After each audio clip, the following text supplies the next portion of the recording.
My name is J.C. Raphael, and I've written Monsters of Ohio, which is a book about various creatures of cryptozoology, folklore, and urban legend that have been seen, or people have said they've seen, throughout the state of Ohio.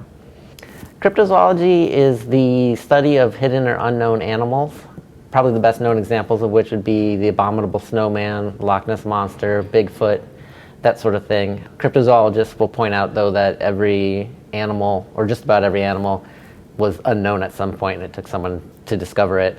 I became interested in cryptozoology probably when I've been interested in monsters since I was a little kid. I probably became interested in cryptozoology during a grade school book fair. I remember checking out a book about American monsters. I don't remember the author's name. I don't remember the title. All I do remember is there's a picture of the Jersey Devil on the front that scared the heck out of me. And I read the book, but I was always afraid to look at the cover while I was reading it. And as I grew older, obviously the fear of the monsters went away, but the fascination with them did not. How long did it take you to research your book? The book took about 10 years to put together, and that's from the point of, hey, someone should write a book about monsters in Ohio, to finishing the book. How do you research a book like Monsters of Ohio? A lot of reading, basically. I basically sought out and read every book I could find on the subject of monsters or the paranormal, cryptozoology, just weird stuff. And I'd take note of any time a creature was spotted or sighted here in Ohio. I also subscribed to a couple of online newspaper archives and basically just typed in the words monster in Ohio. And that brought some interesting results. I spent a lot of time passing through articles about monster truck rallies, monster movies on TV, but eventually I did find some interesting stories just by searching through newspapers at random, basically. Well, there's 14 chapters. The last one is sort of a miscellaneous chapter where there is basically like monsters who deserve a paragraph or four, but not an entire chapter. The first 13 chapters are the 13 main monsters that have been seen in Ohio over the years.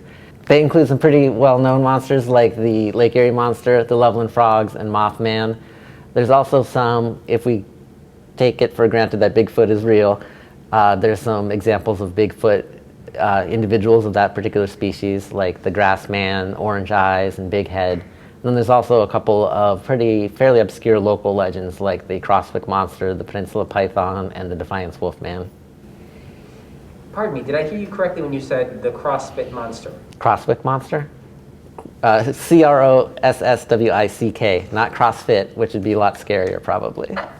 I tried to focus on monsters that were unique to Ohio. So for example, I didn't write about Bigfoot, who, if you believe in Bigfoot, lives all over the American continent and all over the world under different names. But I would pick a particular type of Bigfoot who was seen in a particular place at a particular time and had a particular name. So kids might talk about the Grassman in Akron, and I would focus on the Grassman rather than Bigfoot in general, whereas if he's a real creature, he's probably a representative of the species of Bigfoot. What was the most surprising thing you learned while researching Monsters of Ohio? The most surprising thing I learned, there were a couple of monsters that I'd read about repeatedly in the course of my research, where very serious authors would write very seriously about them, and they would offer some pretty plausible sounding theories as to what this animal might be. And I would research a little more and find out that it was a pretty obvious hoax, and I was surprised at how often that happened. I don't want to spoil a particular monster story, but to name one of them, Orange Eyes. There was an article published in the 1960s with the headline, Orange Eyes Mystery Solved, and the newspaper article talked about exactly what was behind the rumors of this particular monster. And even though that article was published in the 1960s, you continued to see the monster mentioned in other books up into the late 90s and early 2000s. Now, whenever we're talking about folklore, legends, cryptozoology in general, the question of veracity comes up. Mm-hmm. Is it relevant whether the legend is true or not? Does it matter at all for the actual value of the legend? In terms of the veracity of the subject, I personally don't find it important whether or not any of these people actually saw the monsters they said they saw. I've said before, when people have asked me if I believe in the monsters I write about, I could go through the chapters and say, this one's definitely not real, this one's definitely not real, this one might be real, I suppose it's always possible this one's real. I don't think the veracity of the story, whether or not a story really happened, impacts whether or not the story is any good or any interesting to hear.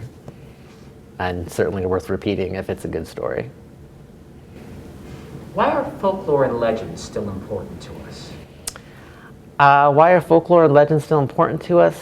That's a pretty big question and probably better answered by someone smarter than me. I would just say that I find folklore and legends personally entertaining, and unlike other forms of entertainment, they aren't necessarily married to or owned by a particular corporation or a particular creator, but is more of a community-wide thing. There's a communal aspect of folklore that individual people have their own stake in the particular story. On the subject of cryptozoology in general, I'm going to butcher his name, but probably the best book to read is Bernard Heuvelmann's On the Track of Unknown Animals. It was written in the 1950s, and it was basically just this gigantic survey of various undiscovered animals around the world, many of which have continued to be undiscovered, although maybe one or two of them have been discovered since, like the giant squid.